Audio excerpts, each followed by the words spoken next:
Hello friends, welcome to commerce study solution. मैं सुमन और आज हम करते हैं बीकॉम फाइनल ईयर के एचआरएम उसका chapter job design. Job design क्या होता है?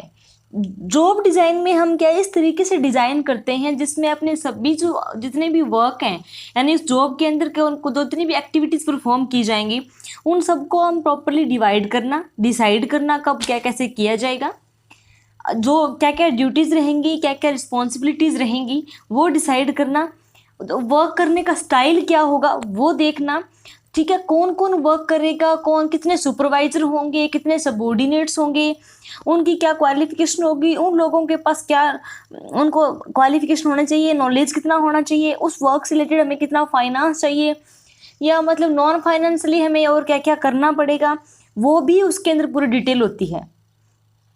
ठीक है, यानी कि इसके अंदर डिसाइड करते हैं कि एक वर्क को जॉब को प्रॉपर करने के लिए मैनेजमेंट से लेके वर्कर तक का क्या क्या काम किया जाएगा और कैसे कैसे किया जाएगा उसको प्रॉपर इसमें एक डिटेल होता है कि हमने ये काम ऐसे करना है, इसके बाद ऐसे करना है, इसकी ये पर्सन इसकी देख रेख करेगा, इसके लिए रिस्पॉन्सिबल होगा, इन लोगों की ड्यूटीज़ हैं। तो ये हमारा स्पेसिफिकली क्या होता है, जॉब डिज़ाइन के अंदर होता है, क्योंकि इसमें हमारी पूरी कोशिश रहती है कि जितना हो सके ना हम वर्क को इंटरेस्टिंग बनाएं, ताकि जो वर्क कर रहा है, वर्क परफॉर्म कर रहा है, वो उसको बोरियत ना लगे, मतलब वो बोरिंग ना हो उसको वो काम करने में कि चल ठीक है करना है। एक जो इंटरेस्ट लेके करते हैं ना तो वो उस वर्क का रिजल्ट अलग से निकलता है। तो इसी चीज़ के ऊपर रखे कि हम इस तरीके से हम जॉब डिज़ाइन करें कि हमारा काम है वो इंटरेस्टिंग हो जाए, चैलेंजिंग हो जाए, ताकि उस चैलेंज को लेने में भी मज़ा आए और पूरा कंप्लीट भी करें। तो हमारा क्या होता है job design? Job design involve efforts to organise task, duties and responsibilities into a unit of works so as to achieve organizational objective। हम जॉब डिज़ाइन के अंदर जितने भी हमारे वर्क के जो टास्क परफॉर्म करने हैं, क्या क्या ड्यूटीज़ रहेंगी, क्या क्या रिस्पॉन्सिबिलिटी रहेंगी उस वर्क के रिलेटेड, और वो हमारा सब किस लिए सर असाइन करते हैं, डिटेल हम देते हैं हमारे ऑर्गेनाइजेशनल जो ऑब्जेक्टिव है उसको अचीव करने के लिए। ठीक है, यानी सारी चीज़ें हम परफॉर्म करते हैं कि जो हमारा ओवरऑल जो टारगेट है वो कंप्लीट हो, वो कैसे होगा, कौन कौन से टास्क में परफॉर्म करने होंगे, किसको क्या ड्यूटीज़ दी जाएंगी, कितनी रिस्पॉन्सिबिलिटी रहेगी, ये सारी चीज़ें इसमें हम डिसाइड करते हैं।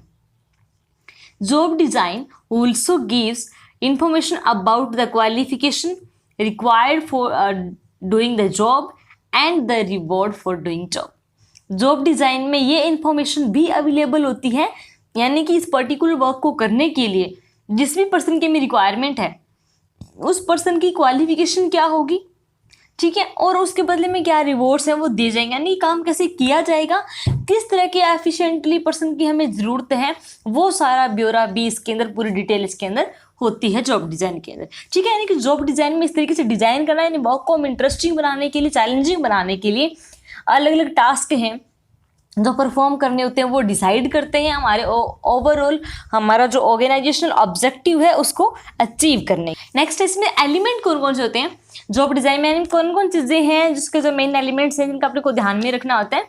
सबसे पहला क्या है, वेल डिफाइंड जॉब, यानी कि इसमें हम पूरा जो भी वर्क हम करते हैं तो जो एक जॉब को पूरा प्रॉपरली डिफाइन करना, उसके एक एक पार्ट को डिफाइन करते हैं, पूरी डिटेल होती है।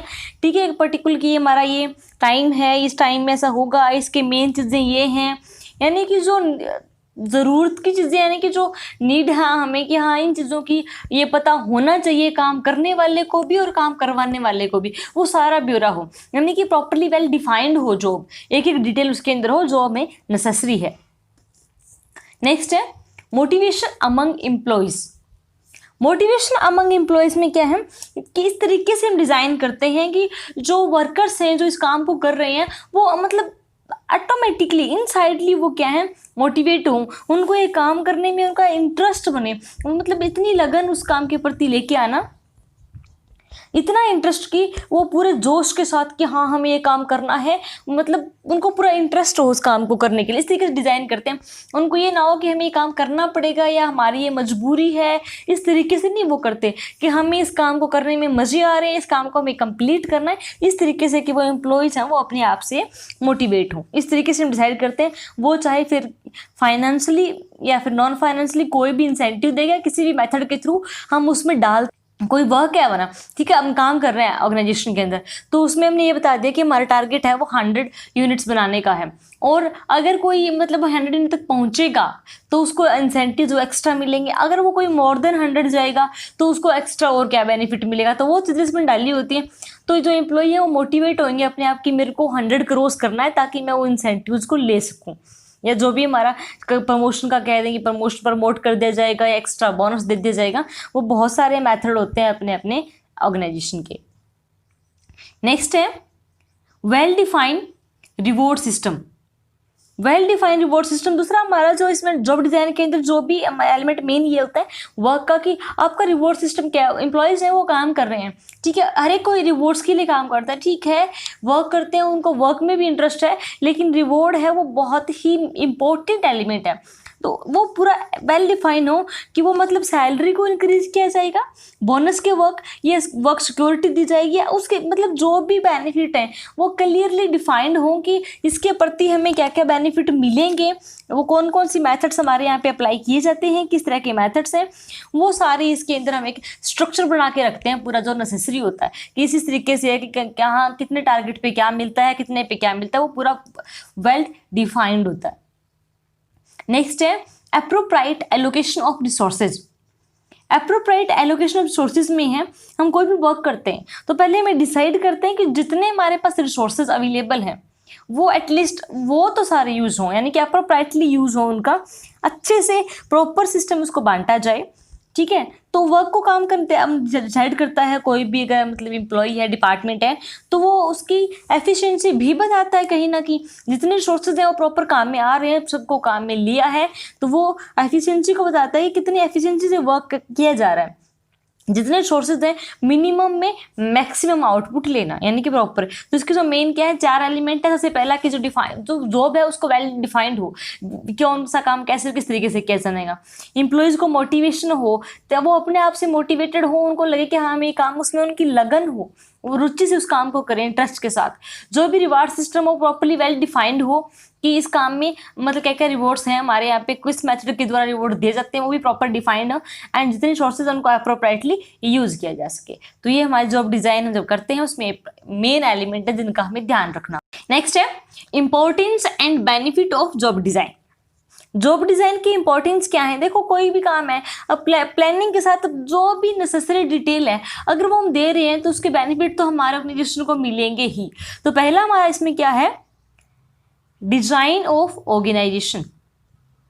डिजाइन ऑफ ऑर्गेनाइजेशन यानी कि स्ट्रक्चर हमारे ऑर्गेनाइजेशन का, जो हमारा स्ट्रक्चर है ना वो मतलब आगे और प्रॉपरली और स्ट्रक्चर को बनाने में भी या उसको आगे उसकी पूरी डिटेल देने में हमारी बहुत हेल्प करता है। ऑर्गेनाइजेशन का हम इस तरीके से स्ट्रक्चर तैयार करते हैं कि जो इसके जितने भी इसके रिलेटेड एक्टिविटीज़ हैं वो एक्टिविटी हैं उनको बेस मान के, ठीक है, किस तरह के हमारे उसमें हम कंसेप्ट डाले हैं, कैसा उसमें किन चीज़ों को कैसे डिफाइन करें, और जो उसके प्रति जो भी एम्प्लॉयज़ हैं उनको भी साथ लेने की प्रॉपर डिफाइंड हो एक ऑर्गेनाइजेशन को।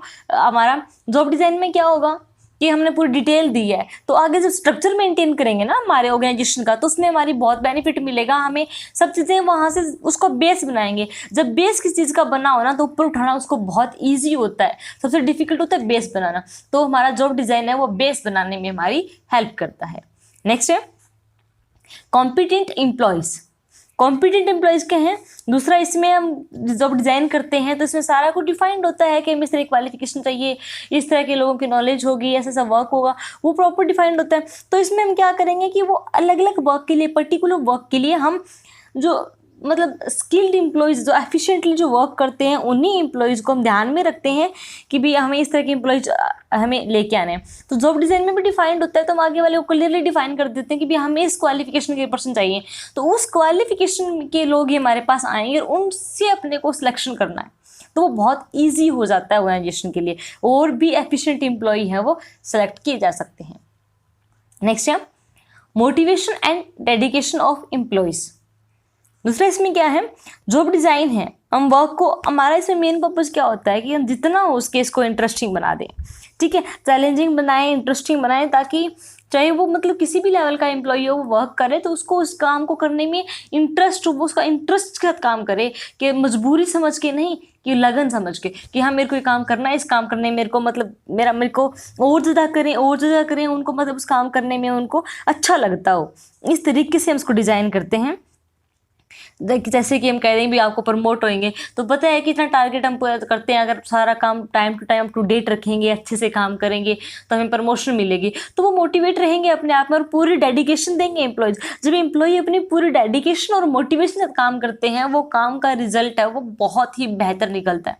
तो ऑर्गेनाइजेशन के लिए बहुत बेनिफिट है, वो सेटिस्फाई भी होंगे काम के लिए कि मेरे को यहाँ तक पहुँचना है, उसके लिए वो पूरी मेहनत भी करेंगे, तो इसका भी हमें काफ़ी बेनिफिट मिलेगा। अगर वो पूरी मेहनत के साथ काम कर रहे हैं तो ऑर्गेनाइजेशन है वो डेवलप होगा ही होगा। नेक्स्ट है अडॉप्शन ऑफ इन्वायरमेंट फैक्टर। अब इन्वायरमेंट है, डायनेमिक है, चेंज होता रहता है, तो ये भी हमें इंश्योर करना होता है कि जो भी इन्वायरमेंट चेंज हो हमारे एम्प्लॉयज़ हैं उसको इजीली अडॉप्ट कर लें। तो इसमें क्या है कि हम इस तरीके से डिज़ाइन करते हैं कि जो इन्वायरमेंट है ना वो उसमें इंक्लूडेड ही होता है, ठीक है। इस तरीके से हम डिफाइन इस तरह लेके चलते हैं कि कुछ भी अगर चेंजमेंट आया तो वो इसी में इंक्लूड हो जाए, हमें सारा स्टार्टिंग से तैयार ना करना पड़े, हम उसी में क्या है इस तरीके से सेटअप करके चलते हैं कि इन्वायरमेंट चेंज हो गया उसको ईजिली हर एक कोई अडॉप्ट कर लेगा, पहले से डिफाइंड हर चीज़ होती है उसमें। तो इस तरह से हम क्या इसमें डिज़ाइन करते हैं, क्योंकि कई बार क्या होता है इन्वायरमेंट चेंज का मतलब जैसे कि कोई नई टेक्निक आ गई है, तो जो पुराने एम्प्लॉयज है ना तो उनको ये लगता है कि हमें तो जैसे कि ऑटोमेटिक आया, पहले सारा मोस्टली काम मैनुअल होता था, आजकल मशीनरी का हो गया। तो जो लोग मैनुअल करते, जो मशीनरी ऑपरेट करना उस टाइम नहीं जानते थे, उनको इस चीज़ का होता था कि अगर ये सारी मशीनरी यहाँ पे आ गई तो हम लोग तो बेरोजगार हो जाएंगे, अनएम्प्लॉयड हो जाएंगे। तो वहाँ पर वो क्या है ना कि उसको अडॉप्ट नहीं करते कि हम अपने उसी तरीके से काम करेंगे या उसमें सेटअप होना नहीं जानते, क्योंकि उनको डर रहता है कि उनकी जॉब चली जाएगी। तो उस तरीके से सेटअप करके रखते हैं कि वो उसको इजीली अडॉप्ट कर लें, यानी कि उसको कहते हैं भी आपको ट्रेंड किया जाएगा या ट्रेनिंग के साथ आपको नई टेक्निक सिखाई जाएगी, तो वहाँ पे वो लोग इजीली अडॉप्ट कर लेंगे, उन्हें कोई प्रॉब्लम नहीं होगी। तो उस तरीके से जॉब को डिज़ाइन करते हैं ताकि जो इन्वायरमेंट चेंज हो उसको ईजिली अडॉप्ट किया जा सके। नेक्स्ट है रिलेशन ऑफ लेबर्स। जो हमारा जॉब डिज़ाइन है उसके अंदर ये भी डिफाइंड होता है कि जो लेबर है या सुपरवाइजर हैं या जो किसके जो टॉप लेवल मैनेजर हैं उनका रिलेशन क्या रहेगा, ठीक है। अगर प्रॉपरली नहीं पता, ठीक है, एक एम्प्लॉई है वो काम कर रहा है, उसको नहीं पता कि उसका सबॉर्डिनेट क्या है, तो उसको ना तो प्रॉपर ऑर्डर होंगे, और अगर कोई उसको पर्सन को पता नहीं है कौन सुपरवाइजर, उस केस में अगर सुपरवाइजर भी ऑर्डर देगा ना तो भी वो उस काम को इतना इंटरेस्टिंग से नहीं करेगा, उसको ड्यूटी समझ के नहीं करेगा, क्योंकि उसको पता ही नहीं है। तो पूरा क्लियरली डिफाइन हो ना कि कौन किस लेवल पे काम करता है, कौन किसके अंडर काम करेगा, तो वहाँ पर रिलेशन मेंटेन रहेंगे। उनको पता होगा कहाँ किस डिसिप्लिन उनको दिखाना है, ठीक है, कौन उसके ऊपर उनको दे उनको सुपरवाइज कर रहा है, कौन चेक कर रहा है। तो जो बाकी जो प्रॉब्लम्स हैं वो आएंगी ही नहीं, क्योंकि उनको पहले से पता होगा, वो मेंटली प्रिपेयर होकर उस काम को करेंगे, तो रिलेशन भी अच्छे रहते हैं। नेक्स्ट है quality of work life. Quality of work life में क्या है कि इसमें हमारा जो मेन पर्पस जॉब डिजाइनिंग का ये भी होता है, हम जो कोई भी काम करते हैं हमारा ये होता है कि उसकी क्वालिटी है वो दिन ब दिन इंक्रीज होती जाए, बेहतर से बेहतर क्वालिटी है वो निकल के आए। तो उसमें हम क्योंकि अगर अच्छी क्वालिटी से देंगे तो वो ऑर्गेनाइजेशन के लिए भी, एम्प्लॉयज़ के लिए भी एक सिक्योर फ्यूचर होता है, ठीक है। उनको वो इजीली एस्टिमेट कर सकते हैं कि हमारा टाइम जो क्वालिटी है वो डे बाय डे इंक्रीज होती जा रही है, इंक्रीज हो रही है, टीम के साथ लोग जुड़ते जाएंगे और नए आएंगे, तो उसके प्रति क्या है उसमें एक एनर्जी, एक पॉजिटिव एनर्जी उसमें बनी रहती है कि हमें और अच्छा काम करना और अच्छा काम करना, ताकि हम डे बाय डे एम्प्लॉयज़ अच्छा काम करेंगे तो उनको इंसेंटिव्स भी मिलेंगे, तो उनको लगता है कि हम और इंसेंटिव्स लें तो क्वालिटी हमारी बढ़ती जाएगी। प्रोडक्टिविटी ऑफ ऑर्गेनाइजेशन, जो हमारे वर्क्स हैं, ठीक है, जो जॉब डिज़ाइन में हम क्या करते हैं सारे वर्क को अलग अलग डिफाइन किया होता है और कैसे कैसे किस तरीके से किया जाएगा वो भी डिफाइंड होता है। तो एक पॉजिटिव उसको काम को प्रति उनको पता होता है, ठीक है, कि वो एक पॉजिटिवली के साथ जाएंगे पूरे इंटरेस्ट के साथ, ठीक है, कि भी हमें ये काम करना है, इस तरीके से करना है, पहले से डिफाइंड है, पता होता है, तो वो मेंटली प्रिपेयर होकर उस काम को करते हैं। तो उस चीज़ का क्या है कि हमारी जो प्रोडक्टिविटी है वो बेहतर आएगी, क्योंकि वो पहले से प्रिपेयर होते हैं कि हमने इतना काम है वो इस तरीके से करना है। अगर एक ऑर्गेनाइजेशन की प्रोडक्टिविटी बढ़ रही है इट मीन्स वो ग्रोथ कर रहा है। तो जॉब डिज़ाइन के बहुत सारे बेनिफिट्स हैं हमारे, ये प्रॉपर डिफाइंड हो तो हमें डिज़ाइन चाहे ऑर्गेनाइजेशन को करना हो या अच्छे बेहतर एम्प्लॉयज़ को चूज आउट करना हो, उन्हें मोटिवेट करना हो, डेडिकेशन काम के प्रति उनकी और बढ़ानी हो, इन्वायरमेंट चेंज हुआ है उसको अडॉप्ट करने में प्रॉब्लम नहीं आती, अच्छे रिलेशन मेंटेन रहते हैं, एम्प्लॉय सेटिस्फाई होंगे तो वर्क लाइफ जो उसकी क्वालिटी है वर्क की भी, और वो भी इंक्रीज होगी, और सब चीज़ें सेटिस्फाइडली काम कर रहे हैं, पूरा मोटिव से काम कर रहे हैं, तो प्रोडक्टिव। नेक्स्ट है the objective of job design. Objective क्या है जॉब डिज़ाइन का? जॉब डिज़ाइन का ऑब्जेक्टिव क्या है? सबसे पहला क्वालिटी। क्वालिटी हमारा क्या है, जो भी एम्प्लॉय हैं, ठीक है, वो टॉप लेवल के हैं, तो प्रोडक्शन है, सर्विसेज है, वो देना, वो अच्छे से प्रोवाइड करवाना। तो ये इस जॉब डिज़ाइन के स्ट्रक्चर के अंदर ही होता है कि भी कौन सी सर्विस हम देंगे, कैसे कैसे हम नए नए लोगों को अपनी तरफ अट्रैक्ट करें, अपने साथ जोड़ के रखें, जो शॉर्ट टर्म में जिन प्रॉब्लम्स का हमने, समस्याओं का जो भी हमारे सामने आई थी प्रॉब्लम, उनको उनसे कैसे हम निकल सकते हैं, उनको और बेटर कैसे कर सकते हैं, उनको और जो एम्प्लॉई है उनको कैसे हम मोटिवेट कर सकते हैं, ताकि जो आज हमसे कोई भी मिस्टेक हुई है वो फ्यूचर में ना हो। तो इस चीज़ का हम ध्यान रख रहे हैं, इसलिए पूरा डिफाइंड और क्लियरली हम पूरी डिटेल होती है कि काम ऐसे से करना है, पहले ही पता होता है, हम कहीं ना कहीं एक तरह से फ्यूचर को बांध के चलते हैं। नेक्स्ट है स्पीड। वर्क के अंदर सबसे इंपॉर्टेंट क्या होता है? स्पीड होता है। भी कोई भी काम हो वो टाइमली अच्छे से हो जाए, स्पीड अच्छी है, ठीक है। तो वो अगर स्पीड अच्छी, यानी कि जो भी शॉर्ट टर्म में हम काम करते हैं, तो जो चेंज होता रहता है, चेंजमेंट आते रहते हैं, तो उसमें स्पीड बहुत इंपॉर्टेंट होती है कि हमने कोई, जैसे कि कोई इन्फॉर्मेशन हमने पहुंचानी है, आज वो इन्फॉर्मेशन है वो बहुत ज़रूरी है, नेसेसरी है कि इस टाइम उसका हम कुछ कर सकते हैं, उसको कहीं ना कहीं हम जो नुकसान हुआ उसे बचा सकते हैं, ये इन्फॉर्मेशन हमारे पास पता है, ठीक है। बट क्या है कि अगर वो पहुंचेगी नहीं इन्फॉर्मेशन, जिसको पर्सन को इसमें जो चेंजमेंट लेगा है, जिस पर्सन ने डिसीजन लेना है, वहां तक वो पहुंची नहीं है, तो उसका कोई मीन ही नहीं रहा। यानी कि शॉर्ट टर्म के अंदर जो सिचुएशन होती है वहाँ पे स्पीड बहुत इंपॉर्टेंट होती है।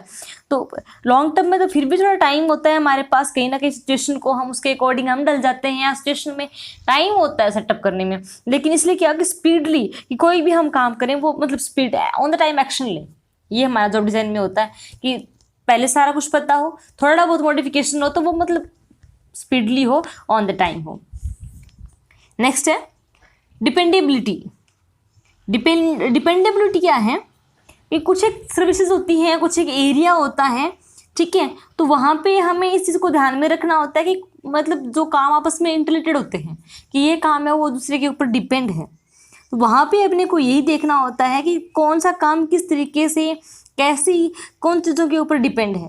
तो जो चीज़ें ज़्यादा जिसके ऊपर डिपेंड है, तो हम जो चीज़ें जो इंडिपेंडेंट फैक्टर है ना उसके ऊपर ज़्यादा ध्यान देंगे, यानी कि उसको अच्छे से मेंटेन करके रखें, तो जो चीज़ें उसके ऊपर डिपेंड हैं वो सारी इफेक्ट ना हो, वो इफेक्ट होने से बच जाएं, वो अपना काम प्रॉपरली करें। तो ये भी हम इसमें देखते हैं। नेक्स्ट है फ्लेक्सिबिलिटी।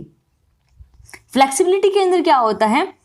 फ्लेक्सिबल भी है सब, मतलब हमारे चीज़ को ध्यान में रखते हैं, फ्लेक्सिबिलिटी भी होनी चाहिए। हम ठीक है सारा कुछ पहले से डिसाइड कर रहे हैं कौन सा काम कैसे किस तरीके से करना है, बट वहाँ पे उसमें जो कर दिया फिर वो चाहे कोई सिचुएशन हो वैसा ही होगा, ऐसा पॉसिबल नहीं है, कई बार हमें चेंजमेंट भी करने पड़ते हैं।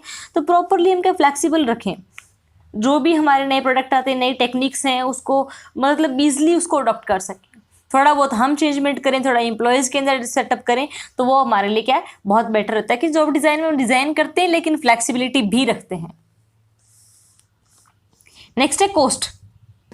कॉस्ट क्या है? कॉस्ट वो है कि इस वर्क को करने के लिए जो इतना भी कितना खर्चा आएगा, लागत, ठीक है, तो वो हमारा इसमें है कि वो भी डिफाइंड होता है कि हमें इतने इसके अंदर इतने वर्क करने हैं, इस तरीके से करने हैं। तो जैसे कि हमारे इसमें लें कि अगर 1 घंटे के अंदर हमने कितने कस्टमर्स को सर्विसेज प्रोवाइड करवाई, ठीक है, तो वो चीज़ें कि हमारी उस कॉस्ट आई, 1 घंटे के अंदर कितनी कॉस्ट आई, उस कॉस्ट के ऊपर हम ध्यान में रखते हैं कि इस कॉस्ट के बदले हमने कितने लोगों को सर्विस प्रोवाइड करवा चुके हैं, उसी के हिसाब से हम क्या मेजर करते हैं। तो वो भी हमारा क्या है, हम डिफाइन करके चलते हैं पहले से। ऑब्जेक्टिव होता है कि मिनिमम से मिनिमम कॉस्ट के अंदर मैक्सिमम ले। नेक्स्ट है हेल्दी एंड सेफ्टी।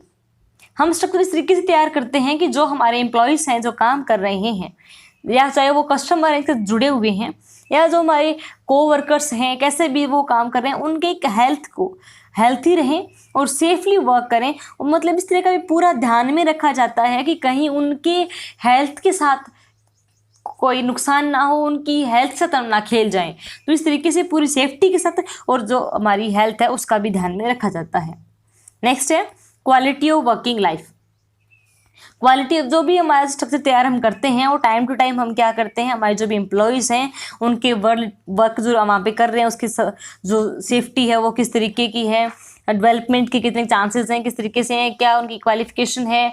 जैसे कि कोई ऐसा ना हो कि कोई उनकी जो वर्क जहाँ पे वो वर्क कर रहे हैं वहाँ पे उनको कहीं ना कोई प्रॉब्लम का सामना करना पड़ रहा है, वो स्मूथली उनका काम चलता जाए, हमारा एलिमेंट को ध्यान में रख के चलते हैं। तो हमारा ऑब्जेक्टिव है कि पूरी क्वालिटी से अच्छी हो, स्पीडली डिपेंडेबल फैक्टर है उसको ध्यान में रख के चलें, पूरा फ्लेक्सिबिलिटी के साथ कोस्ट को मेजर करके चलें, पूरी हेल्थ और सेफ्टी का भी ध्यान रखें, जो एम्प्लॉयज़ हैं प्रॉपर क्वालिटी जो हमारी वर्किंग लाइफ है वो उसकी जो बेहतर से बेहतर में कि डे बाई डे हम उसमें फैसिलिटीज़ हैं वो इंक्रीज करते जाएं ताकि वो संतुष्ट रहें, सेटिस्फाई रहें एम्प्लॉय, वो अच्छे से काम कर सकें। नेक्स्ट है factor affecting of job design. जब हम जॉब डिज़ाइन करते हैं तो कुछ एक फैक्टर्स हैं जो इसको इफेक्ट करते हैं। पहला फैक्टर क्या है? Organisational factor.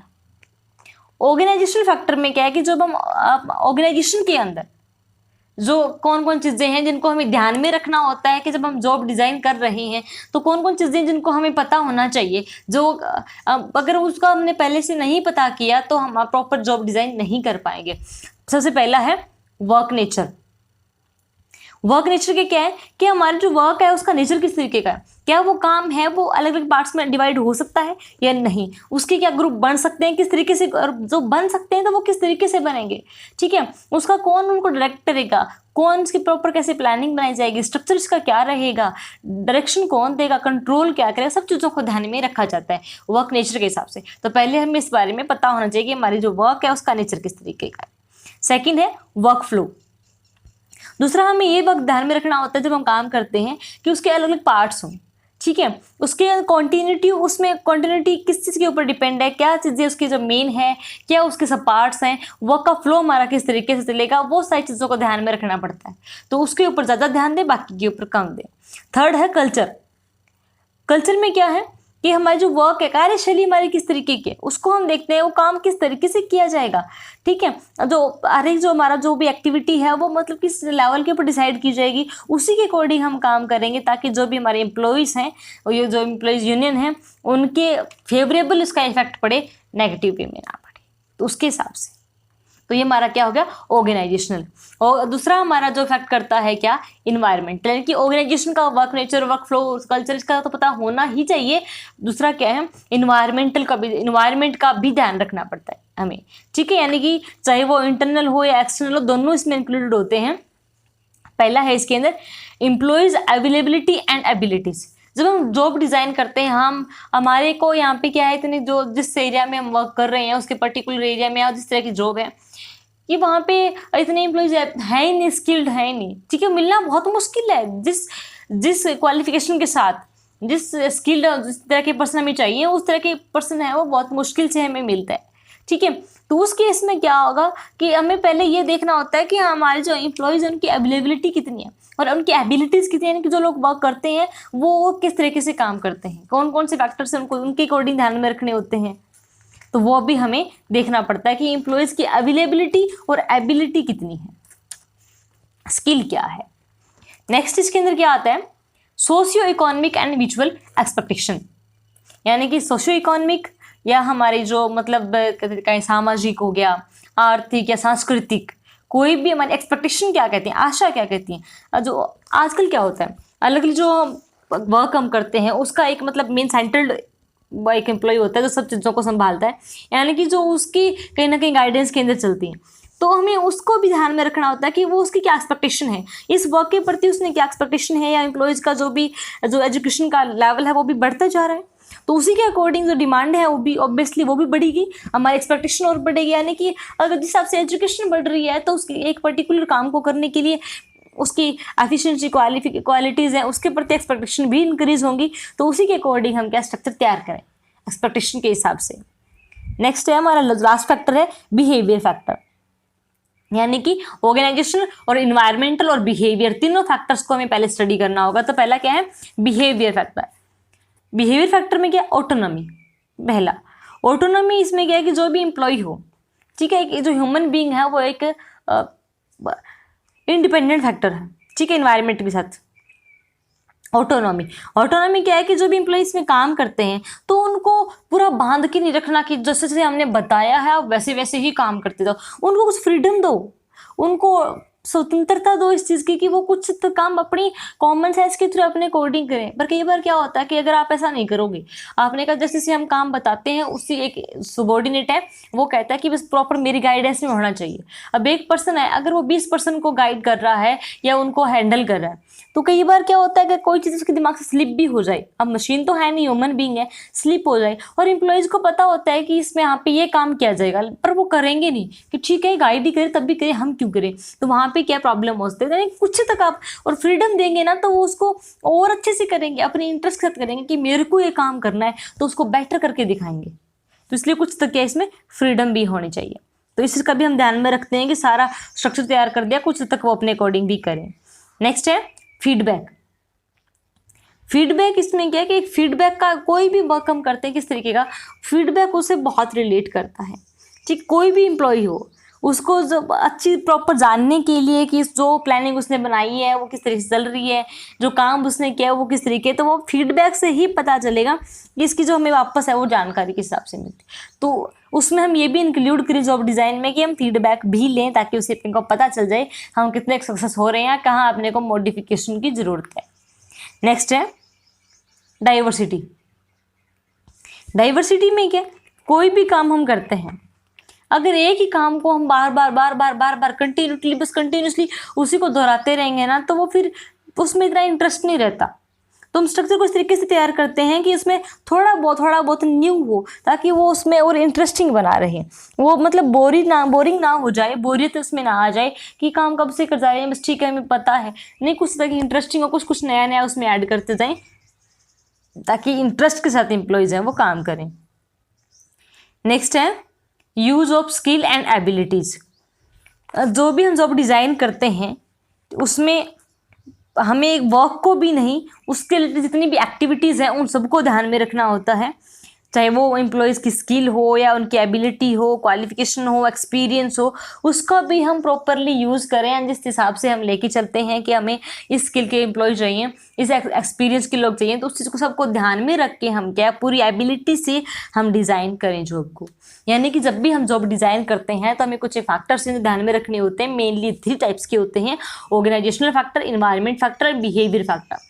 ऑर्गेनाइजेशन के अकॉर्डिंग क्या हो, कि हमारे वर्क का नेचर में पता होना चाहिए, वर्क फ्लो क्या है, किस में चल रहा है, क्या किस तरह कल्चर में वर्क कर रहे हैं।